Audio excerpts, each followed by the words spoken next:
Hey everybody, welcome back into Lucas Oil Stadium in Indianapolis. This is day 2, the second and final day of Big Ten Media Days. Ohio State in the spotlight here. This is Rapid Reactions brought to you by Buyers Auto. That's Tim May and Jeremy Birmingham.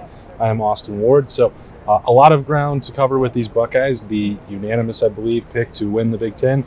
Not sure who even runs all of those predictions anymore, but there wasn't really much pretending even this year. Sometimes there is. Oh, this is the time Michigan is going to unseat them. Penn State. Everybody is in pretty much agreement because there's 4 consecutive banners that have that block O up there. So they're embracing that favorite role, and the challenge is to stay at the top as you got Michigan trying to trying to get up there to knock them off. You got everybody else jockeying to unseat the Buckeyes, but that's a tall order with as talented as this team is. Yeah, absolutely. You know, and when you talk with these Ohio State players here, and then you talk to the other players from the other teams, it's almost like the Buckeyes are talking on another level, meaning they're hell-bent, they're hell-bent to get back to the national championship game, for example, to maybe revenge the situation with Alabama like they did the year before, with Clemson. And these other guys are aspiring to get, like the Michigan players are aspiring to finally change things to where their focus is big time, where it helps them beat Ohio State. You know what I mean? And as Tom Allen referred to Ohio State being the gold standard, I'm going to write about that later next week, just about what these other teams are actually chasing in Ohio State. But don't you agree? It's almost like you had all this build up, but then you had Ryan Day take the stand, and it was. It was a different kind of tenor. You had everybody talking about, trying to chase down Ohio State. Yeah. And then finally that one program shows up, the bully on the block here, and it's like, well, they're measuring themselves against Alabama and Clemson and winning a national title. And it's like a separate media day because they're talking about something that's entirely different than the other 13 teams. Exactly. Yeah, it's almost like you have the prep, like the JV squad for the first 13 teams that show up, and then the varsity team shows up last. And the media, the tenor in the whole room changes. And people are kind of like, oh, well, now we got to actually pay attention. And you don't want to ever dismiss anyone else. I mean, the Buckeyes, as Ryan Day said, have 42, 43 first-year players on their team. And you look at someone like Illinois, who certainly isn't a Big Ten threat, but they have 40 seniors. I mean, There's a different level of development for all these teams. There's a different level of direction and a different level of focus. And one thing that I think that people tried to do today with talking with Jeremy Ruckert, with Thayer Munford, with Zach Harrison is try to get these players tripped up and try to be like, oh, you guys don't need to pay attention to Michigan anymore. You don't need to pay attention to the Big Ten. You need to focus on Alabama. You need to focus on Clemson. And all of them said to him, man, that rivalry is still at first. Well, if they don't beat Michigan, nothing else happens. And I think that they've done such a great job of just understanding that principle. I just wanted some good old-fashioned media day trash talk between the two programs because Michigan was so aggressive really with how we've changed the way we talk about it in the weight room, and we're thinking about it every day, which I don't know why they weren't in the first place. And Jim Harbaugh came in and it was, well, that's the one game. We're going to treat every game like it's important. That didn't work, okay? Nope. And then to say now that you want to apex and you're going to die trying to beat Ohio State, well, that's what we all expect. But Ohio State is now at a level where they've so far exceeded their rival.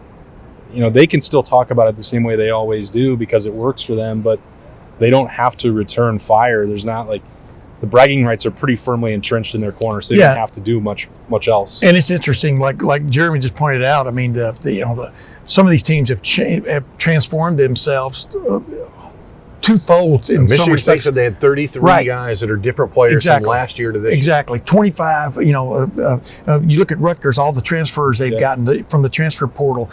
The fact that Ohio State can just walk into this and think it's just going to wade ashore is a totally different, because a lot of these teams are totally different from the team they saw last year. They've got, in many respects, those transfer portal guys are seasoned veterans in one form or fashion that may fit, better. And we saw that. We saw how much Rutgers improved last year from a competitive standpoint. That was not a great referendum year, but same thing with Illinois with all those seniors. I mean, that's a team that the Buckeyes didn't see last year. So you do wonder how some of these things, like Maryland, a game like that getting canceled last year, but that's an improved football team. There's Yes. a lot more talent on that Maryland team this year than there has been. I know you always Coaches- poo-poo. You always coaches the poo-poo. same. No. There's a much different athletic profile at Maryland this year than there was 2 years ago. Yeah, And the I agree. Buckeyes didn't get to see them. Illinois, the same way. You got all these seniors. These are, you're dealing with And 23-year-olds against 18-year-olds. the point you're making is we saw against Iowa, as we saw against Purdue those 2 years, Ohio State is capable of stubbing its toe.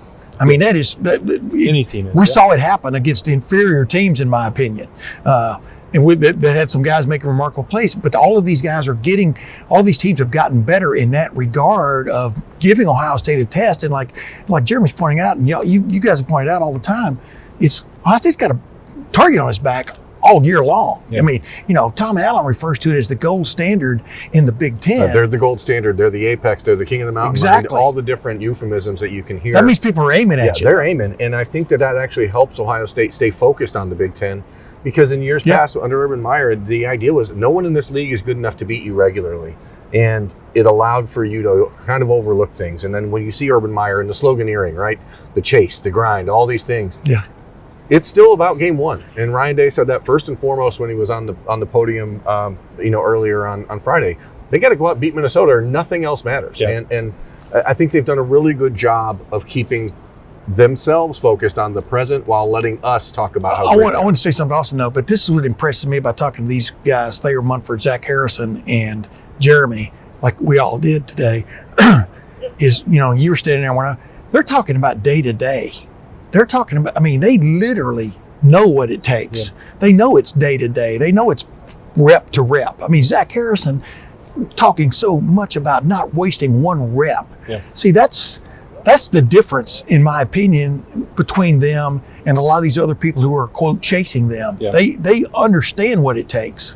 Spencer was starting to look ahead a little bit to Thayer Munford about going week 2, the matchup with maybe the best defensive end and the best left tackle in the country. And he's like, well, I think that I'm going to approach Minnesota like they have the number 1 defensive end in the country because I can't take any of that for granted. I'm going to do that every week, whether it's Minnesota, Oregon, or anybody else in the league. We can talk a lot about that when the time comes, but there was a little bit of news to break down with the Ohio State roster. Marcus Hooker sort of been in the works now for a while. He's reinstated, will not face any suspension, will be eligible to play for the Buckeyes in week 1. Let me help. Give me the name right here. Paulier. Teota. As we've been talking about Berman and I for about a month now, paying his own way right now at Ohio State. They do not have any appeal back from the NCAA. Do not get this confused with a free transfer situation where the NCAA throwing out their own rules.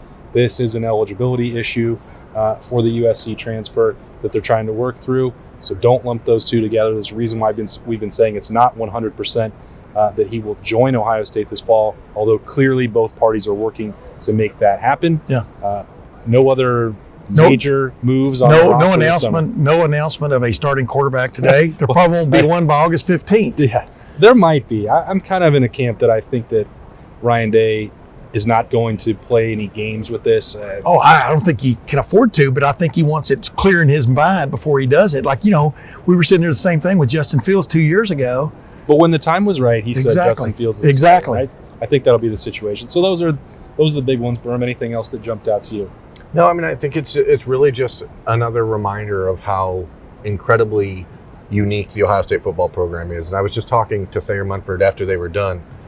And I just think people, seeing the journey these kids make, Thayer Munford 5 years ago, the idea that Thayer Munford would be one of 3 players selected to represent Ohio State at Media Day, and for that Thayer Munford is the vocal leader of this football team, it's just such a cool thing for me to watch as these kids from high school juniors to where they are now to men.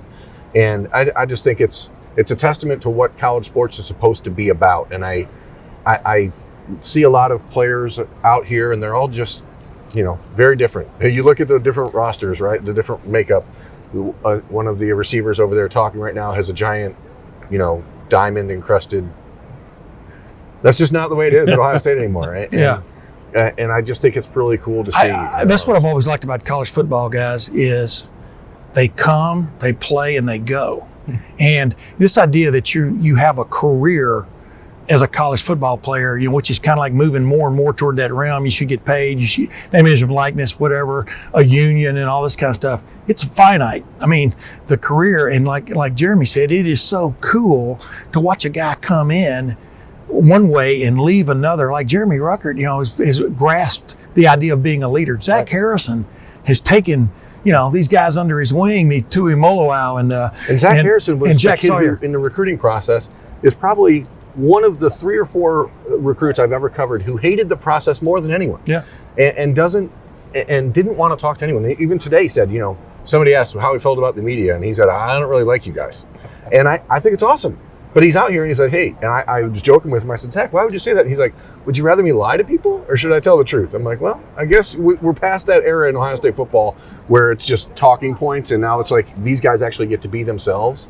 And I think it's just awesome to see the development as people and players. You're just saying that because they're right here. These 3. We're talking about you guys. We're talking about you guys over here. Buckeyes. You want to, Jeremy? Did you have a successful day here?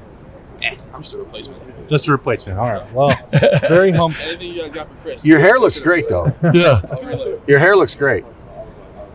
you're a hell of a replacement. Hey, tell Moby we said hello. He's just a humble tight end, folks. He doesn't want the credit.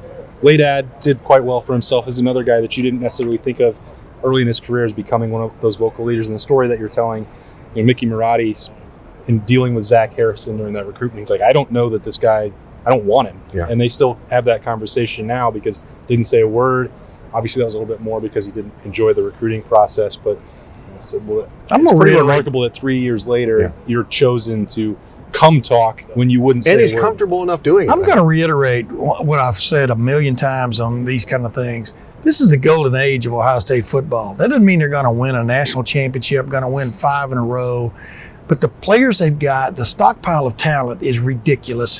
When you look at a Zach Harrison with Jack Sawyer, with JT Tuimoloau, with Jeremy Ruckert, arguably as good a tight end, maybe the best tight end in the country. Yeah. And the guys coming, you got 3 quarterbacks there that could start a lot of places. I hope people are understanding what they're enjoying here. Like we were talking about a while ago, there's the Big Ten, but Ohio State is on another level. Well, will there be another level for the Big Ten? We talked about this in Rapid Reaction, which is brought to you by Byers Auto on Thursday with Kevin Warren in the league. There were unconfirmed reports of Kansas having some sort of setup call with the Big Ten. I talked with multiple people today to try and find out where this was coming from, and they shot down any notion that was happening. They were also very skeptical that Kansas would fit the bill of what the Big Ten is looking for. That doesn't mean they weren't trying to call. Kansas Kansas may have absolutely been trying to call. May have been definitely reaching out to try and set it up. From the Big Ten perspective, one ringy dingy. Hey, I don't know what's going to happen. Nobody 2 does ringy dingies with the realignment rumors and what situations. do you think about that, though? I asked Ryan about that first thing this morning and stuff, and he goes, what you're going to be looking at is 5 years back from now. 5 years back. Wow, there is a sense something's in the works. Well, it's happening. It's happening as we speak, and clearly this has gone down far enough the road with Oklahoma and Texas that you can assume. And Chip Brown reported earlier on Friday that was already done. That they will be leaving the Big 12. You know where they're going to go. So that means that the moment is now. You talked to Ryan Day this morning. I talked to Gene Smith. Gene Smith said that the league had not had collective conversations. Again, that doesn't mean that nothing is happening behind the scenes. We know that things are. They know that the landscape is shifting and that moves are going to have to be made. If you ask me what I make of this situation, and we can all fantasy draft what we think the league could or should do, the only thing that makes sense for the Big Ten, you can talk about West Coast, you can talk about teams in the Big 12, you can wish the teams would want to leave the ACC, find that pretty unlikely given their broadcast deal. Yeah. If this doesn't end with Notre Dame inside the Big Ten, then they will have lost the process. That is I don't care who, if you're assuming that it's going to go to 16, it could be anybody. It could be Kansas. If you have Kansas and Notre Dame, I still think that would be stupid to add that athletic department, which is an absolute disaster. And it doesn't fit even what they would want from the basketball side, which sounds crazy. That takes away a bid from teams that are already in the league. Yeah. Think about that's something that was told to me. Kansas doesn't fit. But if you have Notre Dame, then the other piece, I don't really care. Yeah, Notre Dame kind of balances the books there. And let me ask you this, one quickie. What do you think about West Virginia finally? No. Why does everybody poo-poo? I'm not an advocate of West Virginia. I'm just wondering, don't you have to stay somewhere in some kind of regional footprint? My choice would be Virginia, as opposed to West Virginia. I think a lot of people might go for that. I think from an academic profile, from an athletic profile, they make more sense along with Notre Dame for what the league is trying to do to differentiate itself. Yeah. I don't think. I agree with that. I mean, I think that's where I would go. I mean, if you can't go and beg someone like Clemson to come into the Big Ten or whatever the new conference will be called, I mean, it's coming. I mean, these things are happening. So we can start speculating all we want. It doesn't do anybody any good, but there's going to be interesting conversations amongst all these programs because if Oklahoma and Texas are a done deal to the SEC, as it appears, you're looking at they're going to have to lose teams. You know, they're not going to have 18 teams in that league. So how does this all play out? So I mean, Cincinnati, how does it play? You know, I mean, we can go right down the road. Well, there. Cincinnati's a natural fit for the Big 12. They've been trying to get involved in that conference for a while. I mean, that's part of Luke Fickell's entire decision to stay at UC. Exactly. Was we're going to get into a big conference, and so you just see how. I don't know, man. We could talk about this for a long time. I don't know that this is the right place to have that conversation. Yeah, we will. I just thought that was interesting because things were not moving as quickly on the Big Ten side as maybe other people wanted it to be or were suggesting that it might be. I don't know. I just remember the last time they went after Notre Dame, and Notre Dame was all for it, but their alumni weren't. Well, I mean, I think it was crazy. We'll talk about that next week on the Tim May podcast and Lettermen Live because Notre Dame is going to have to be part of. They're going to have to grab a chair. Yeah, they're going to have to grab a chair somewhere. Yeah, it won't work without it. They won't be able to play anybody if they're not in the league, and they go to these super conferences that I know Berm is a big fan of. I'm not a fan of it. I'm a fan. I just think it's expecting. Expecting. I'll put it that way. This has been Rapid Reaction brought to you by Byers Auto. We are at Lucas Oil Stadium, wrapping up 2 days. The Buckeyes closed it out. They were the headline event here, as they have been the last 4 Decembers. Thayer Munford, Jeremy Ruckert, Zach Harrison, pretty comfortable in this building. Ryan Day as well.